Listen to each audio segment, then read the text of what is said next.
ഈ രണ്ട് കമ്പിയാണ്.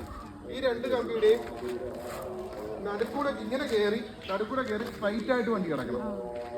മനസ്സിലായോ? സ്ട്രൈറ്റ് ആ അറ്റം വരെ കറക്റ്റായിട്ട് കിടക്കണം. അത് എടുക്കുമെങ്കിൽ അങ്ങനെ കറക്റ്റായിട്ട് ചെയ്താൽ ഉറപ്പായിട്ട് ഈ 500 രൂപ ഫാത്തിമാക്ക് കൊടുക്കുന്നതായിരിക്കും. ഫാത്തിമ ഇപ്പം പഠിക്കാൻ തുടങ്ങിയിട്ട് എത്ര നാളായി ഇവിടെ? 26 ദിവസമായി. ഇപ്പൊ നമുക്ക് ലേണേഴ്സ് ലൈസൻസ് മാത്രമേ ഉള്ളൂ. ഡ്രൈവിംഗ് ടെസ്റ്റ് എപ്പോഴാണ്? നിനക്കെന്തൊരു സന്തോഷമില്ലാത്ത ഉണ്ടോ?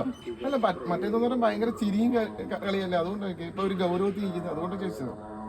സന്തോഷമുണ്ടോ? ഉറപ്പാണ്? അങ്ങനെയല്ലല്ലോ, ചിരിയാണല്ലോ എപ്പോഴും. ഫാത്തിമാക്ക് ഒരു ടാസ്ക് തരാനായിട്ട് പോവുക. ടാസ്ക് വേറൊന്നുമല്ല, ഇത് കണ്ട നമ്മുടെ വണ്ടി കിടക്കുന്നുണ്ടല്ലോ, അവിടുന്ന് ഈ കയറ്റം കയറി വരിക. കയറ്റം കയറി വന്നിട്ട് ഇത് ഇവിടുന്ന് ഈ രണ്ട് കമ്പി കണ്ട, ഈ രണ്ട് കമ്പിയാണ്. ഈ രണ്ട് കമ്പിയുടെയും നടുക്കൂടെ ഇങ്ങനെ കയറി സ്ട്രൈറ്റ് ആയിട്ട് വണ്ടി കിടക്കണം.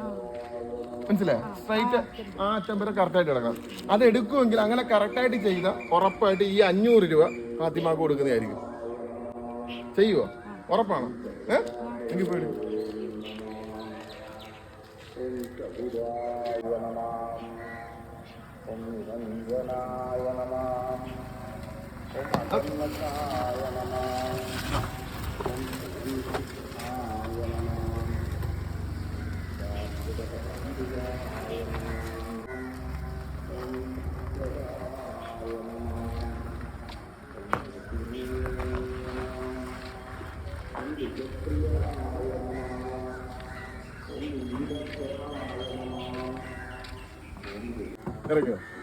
കറക്റ്റായിട്ടാണ് ചെയ്തത്.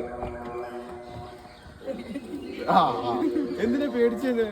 ഇതിനെക്കാട്ടി ക്ലിയർ ആയിട്ട് ചെയ്തോണ്ടിരുന്നല്ലേ. എന്തിനാ പേടിക്കുന്നത്? എന്തിനാ പേടിച്ചത്? വീഡിയോ കണ്ടിട്ട് പേടിച്ചേനെ? അതല്ലേ ഞാൻ ചോദിച്ചത്. ഇതിനെക്കാട്ടും സുഖമായിട്ടല്ലേ തന്നെ ചെയ്തോണ്ടിരുന്നത്. ഒരു ടാസ്ക് ആയിട്ട് ഇതിപ്പോ എന്തിനാ ടെൻഷൻ അടിച്ച? വീട്ടിൽ ഇതിനെക്കാട്ടും കയറ്റുമല്ലേ നമുക്ക് കയറാനായിട്ട്. അതിന്റെ ഒരു എക്സ്പീരിയൻസിന് വേണ്ടിയാണ് തന്നത്. ഞാൻ പറഞ്ഞ വാക്ക് പാലിക്കുവാണ്. നിനക്ക് തരാന്ന് പറഞ്ഞ 500 രൂപ. പക്ഷെ ടാസ്ക് നീ വിജയിച്ചില്ല. പക്ഷെ ഇത് കറക്റ്റായിട്ട് കൊണ്ടുവന്ന് വണ്ടി ഇട്ടത് മാത്രമേ ഉള്ളൂ. നീ എന്താ ടെൻഷൻ ആയിട്ടിരിക്കുന്നത്? ആദ്യമായിട്ടാണ് 500 രൂപ ഇട്ടത്. ആണോ? വലിയ ടെൻഷൻ. എന്റെ ഭാഗത്ത് പൈസ എങ്കിലും മേടിക്കുമ്പോൾ ചിരിച്ചോണ്ട് മേടിയിട്ട് ഞാൻ കൊടുക്കുന്നുണ്ട് കേട്ടോ. ഇനിയും ഇതേപോലത്തെ ടാസ്ക് നിങ്ങൾ തരുന്നതായിരിക്കും ഞങ്ങളുടെ സ്റ്റുഡൻറ്റിന്. ഉറപ്പായിട്ട് നിങ്ങൾക്ക് ഈ ടാസ്കിൽ വരാൻ പറ്റും. ഇവിടെ പഠിക്കുന്ന കുട്ടികൾക്ക് മാത്രം, പുറത്ത് പഠിക്കുന്നവർക്കില്ല. റൈറ്റ് ടേൺ എന്ന് പറഞ്ഞാൽ ഡ്രൈവിംഗ് സ്കൂളിൽ പഠിക്കുന്ന കുട്ടികൾക്ക് ഇതേപോലെ ടാസ്ക് തരുന്നതായിരിക്കും. Okay, thank you. എന്താണ് ക്യാമറ നോക്കി പറയാനുള്ളത്? പറ, എന്തെങ്കിലും പറ. അല്ല, പഠിച്ച ഒരു എക്സ്പീരിയൻസ് പറ.